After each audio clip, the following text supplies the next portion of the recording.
இந்த CM sir அப்படிங்கறத அது சின்ன பிள்ளை விளையாட்டுக்கு கூப்பிடுற மாதிரி இருக்குது. சிஎம் சார் அப்படிலாம் பேசக்கூடாது. அது தன்மையான பதிவா இல்ல. தம்பி விஜய் அந்த இடத்துக்கு பரப்புரைக்கு போனதுனாலதான் இது நிகழ்வு.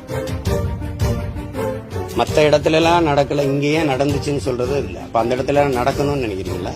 ஆள் புகுந்தாங்க, கத்தியால குத்துனாங்கன்னா மருத்துவமனையில போய் பார்த்தேன். ஒருத்தர் கூட கத்தியால கீர்ன காயத்துல வந்து படுத்திருக்கீங்க. அதாவது அவர் தம்பியோட அந்த காணொலியை பார்க்கும்போது அவருக்கு அதுல அவர் பேசினதுல அவருக்கு இதயத்துக்குள்ள காயமோ வலியோ இல்லை. இருந்தா அந்த மொழியில அது வெளிப்பட்டிருக்கும். அது இல்லை.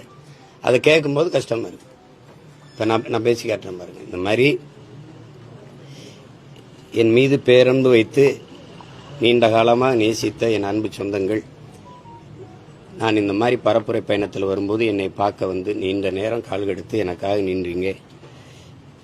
உங்களுக்கு நான் என்ன நன்றி கடன் எப்படி செலுத்த போறேன்னு தெரியல. நம்ம எல்லாரும் சேர்ந்து ஒரு நல்ல அரசியலை உருவாக்கி நல்ல ஆட்சியை நம்ம உருவாக்குவோம். இது இந்த மாதிரி ஒரு கொடும் துயர நிகழ்வு நிகழ்ந்துருச்சு. பச்சிலம் குழந்தைகள் இறந்ததெல்லாம் எனக்கு மிகுந்த மன வலியை தருது. அதில் இவ்வளவு பேர் உயிரிழந்திருக்காங்க. அதுக்கு நானும் காரணமாயிட்டேன். இந்த நிகழ்வை பொறுத்த வரைக்கும் தம்பி விஜய் அந்த இடத்துக்கு பரப்புரைக்கு போனதுனால தான் இது நிகழுது. நான் போலேன்னா அது நிகழாதுல்ல. நான் போனதுனால தான் நிகழுது. அப்ப காரணம் யாரு? மற்ற இடத்துல எல்லாம் நடக்கல, இங்கேயே நடந்துச்சுன்னு சொல்றது இல்ல. அப்ப அந்த இடத்துல நடக்கணும்னு நினைக்கிறீங்களா? அந்த இடத்துல ஏன் நடக்கலன்னு நினைக்கிறீங்களா? இங்கிருந்து பறந்து போற அந்த வெளிநாட்டுக்கு போற அந்த குஜராத்ல இருந்து பறந்து போற விமானம் மட்டும் ஏன் வெடிச்சதுன்னு கேட்பீல? சொல்லுங்க, அப்படி கேட்பீல? எல்லாரும் போற பேருந்து விபத்துக்குள்ளால இந்த பேருந்து மட்டும் ஏன் விபத்துக்குள்ளாச்சுன்னு கேட்பீங்களா? அப்படி கேட்கறதே தப்பு.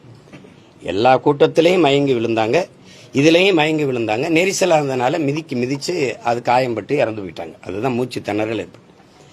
ஆள் புகுந்தாங்க, கத்தியால குத்துனாங்கன்னா மருத்துவமனையில போய் பார்த்தேன். ஒருத்தர் கூட கத்தியால கீர்ன காயத்துல வந்து படுத்திருக்கலையே. காலில் கையில காயம், கழுத்துல காயம், எல்லாம் மிதிச்சது.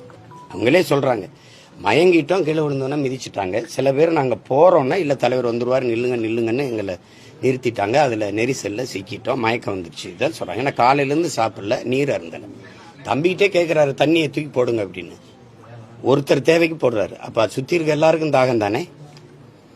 பேசும்போது அந்த வலியை அவர் கடத்திருக்கணும், ரொம்ப உருக்கமா கடத்திருக்கணும். அது செய்யல.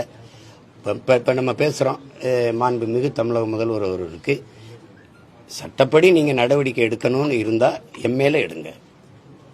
என்னை நம்பி வந்தவர்களை, என் உடன் இருக்கிறவர்களை நீங்க கைது செய்ய வேண்டாம், அவர்கள் மேல நடவடிக்கை எடுக்கலாம். இதுக்கு நான் தான் பொறுப்பு, என் மேல நடவடிக்கை எடுங்க. இப்படிதான் பேசியிருக்கணும். நீங்க ஏதாவது பழி வாங்கணும்னு நினைச்சா நீங்க என்னன்னா இது எப்படி திரைப்பட